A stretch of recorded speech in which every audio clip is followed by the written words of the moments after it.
We're back with Joe McLean. Last segment we talked about De La Salle, AAU, St. Agnes. This must be the first interview you ever talked about St. Agnes. No question. Oh, absolutely. Gus Archinal, the head coach over at Cal State East Bay, Cal State Hayward. The same thing. It's that same book. And but it's fun to talk about that kind of stuff. Yeah. But no, talk about after De La Salle. As they said, you had that big AAU tournament in Las Vegas where people noticed you, and then it came down Stanford and Arizona. Yeah, I mean, my dad definitely wanted me to go to Stanford from I think at an early age, because he helped make the decision for my brother to go to Pitt. He didn't want to tell me where to go, but he would give me a brand new Stanford hat every year, take me to a football game. So I kind of got the hint. Okay. But Coach Montgomery at the time was brand new, coming from Montana, and once Coach Olson actually brought his wife to our recruiting trip to the house. And once my parents got to really know them and the fact that they were basically our parents away from home, there was no question I was going to Arizona. Yeah, talk about this. I know this, how Tucson, you don't run the town, but you basically do. There's no pro sports teams.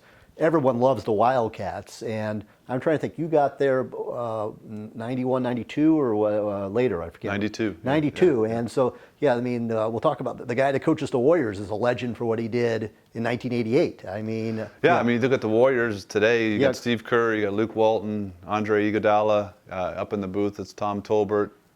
Q, who's the assistant coach for Arizona, Bruce Frazier. He's with the Warriors as well. So we have a great lineage here with the Warriors. Right. And it's a family that was created through Coach Olson, because it was basically, I think it was Duke and Arizona were one of the only schools that had common denominators that existed over 25 years. So Coach Krzyzewski's been there for a very long time, Coach Olson. Right. So it really didn't matter what four-year period you played in. If you played for Coach Olson, then that was something that you were family for life. So you could start from 87, 88, and go all the way through early 2000. Right. We all know each other. It's family. Right. You see each other as much as you can. Yeah.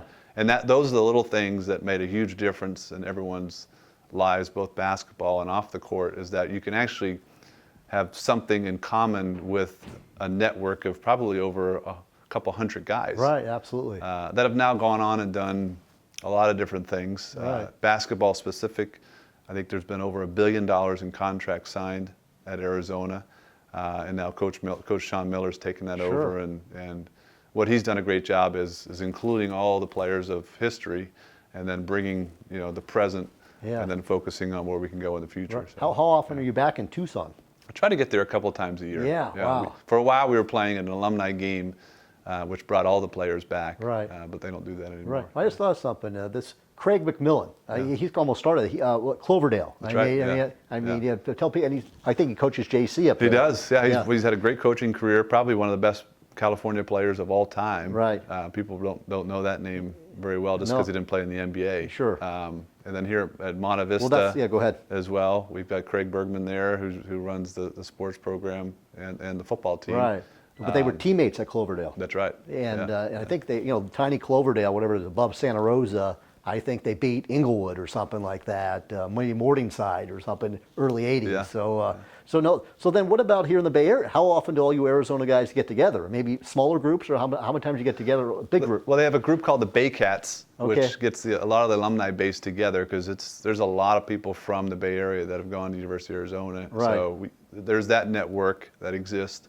And then basketball-wise, we all get together during the Stanford Cal games. Okay. I mean the basketball. That's right. Okay. Yeah. I think even the Warriors got a night off just so all the coaches and players could go to the Cal game last year. Oh, I mean they actually set the schedule that way. That's right. Yeah. Okay. They found out when Arizona was playing. At least they got their practice off. Yeah. No practice off. That makes sense. Yeah. Okay. Now maybe I'm more about your memories there, because you were a good player, but you the teammates you were surrounded by, and also you guys went to the Final Four. I mean. Yeah, I remember my first time getting there on campus, and it was the reality of we were playing with grown men. It's not how it is today, where players stay for 1 or maybe 2 years. The top players in the country were staying all 4 years. So the fact that I was 18, just turning 18, and then having to play against Chris Mills. In practice, it physically was tough to defend. So that was an eye-opener for me that you have to raise your game immediately or you weren't going to survive, because those types of programs are just going to recruit over your head year in and year out. So we had 5 freshmen coming in that year, and we all stuck together. And Yeah, who are the 5 Reggie freshmen? Geary, Joseph Blair, Corey Williams, Yep. a guy named Edric Bohan at the time who transferred out, and then Ben Davis came in. Right. So each year, I think we had 80% of the players graduate up to the NBA. So Yeah. it was a phenomenal experience. But going into the Final Four was it's like something you can't even describe. And then the president shows up. That's right. Yeah, he was rooting for the other team. Yeah, tell people why. Arkansas. Yeah, Bill Clinton. Okay, that's yeah. right. It was '94 when Arkansas beat us. They beat us, and they beat Duke in the finals to Grant Hill. But yeah, he came in and sat with us. Your parents get great seats, so they're sitting. I think my mom sat with Kevin Costner to watch the game. So it's a little bit surreal. Yeah.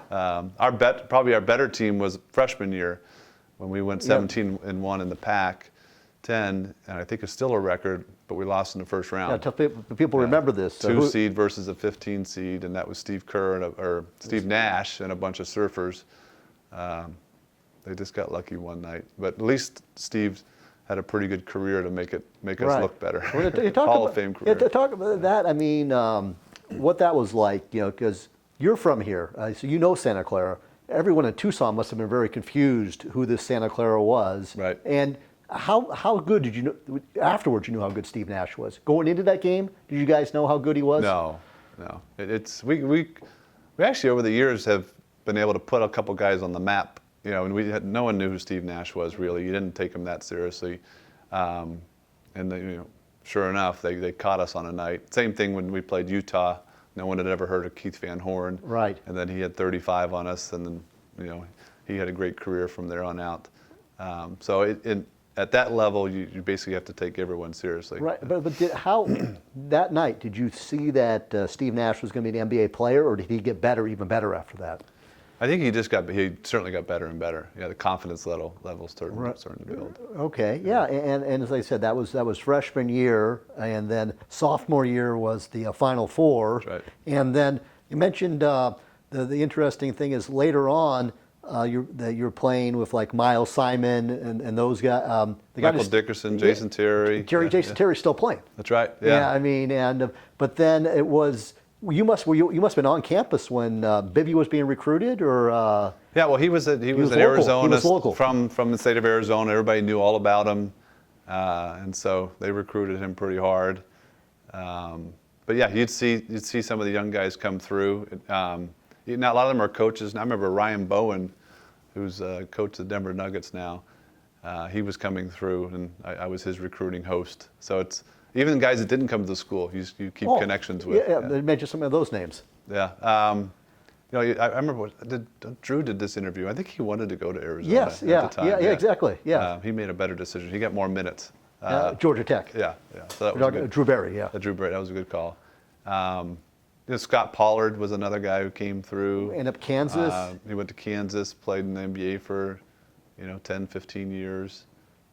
But my memory escapes me for the other trips. No, it's okay. Yeah. But what I was thinking is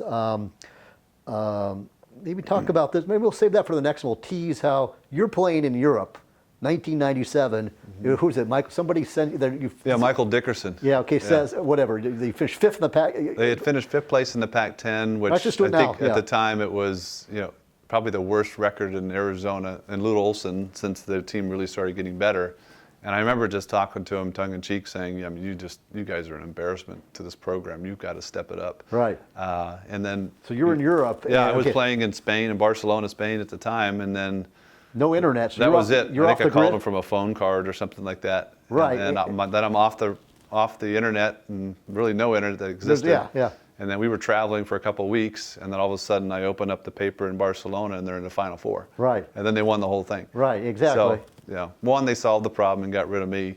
No. And then I think they beat three number 1 seeds that year. Yeah, no. Win it. Did they beat Kentucky in overtime, or I can't remember? Yeah. I mean, there were a Kentucky, lot of, Kansas. My senior year, we lost in the Sweet 16 to Kansas. Right.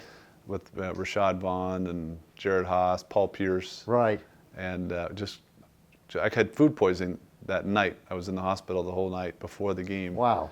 And so that was I was literally on an IV until an hour before the game, and then ran over and played. So it was a tough way for me to end my college career. Where was the regionals that year? It was in Denver. Denver. Yeah, the whole team had ranch or Caesar salad dressing, and I always had Thousand Island before every game. And so I somewhat demanded Ruth Chris Steakhouse. I'll put them on blast to get me some Thousand Island, and they certainly whipped up some type of potion, because within 4 hours I was in the hospital. Oh my gosh! Yeah. Okay, yeah. No, I got an exclusive. I don't. It's other than this story may have never been told, or.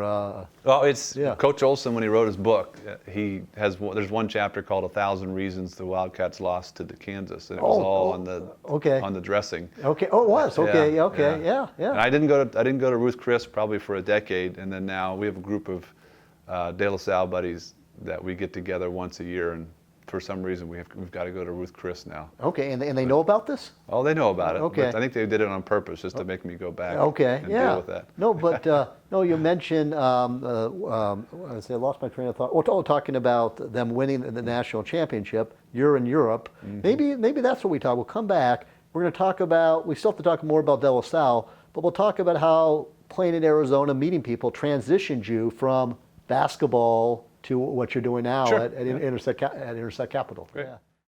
Yeah.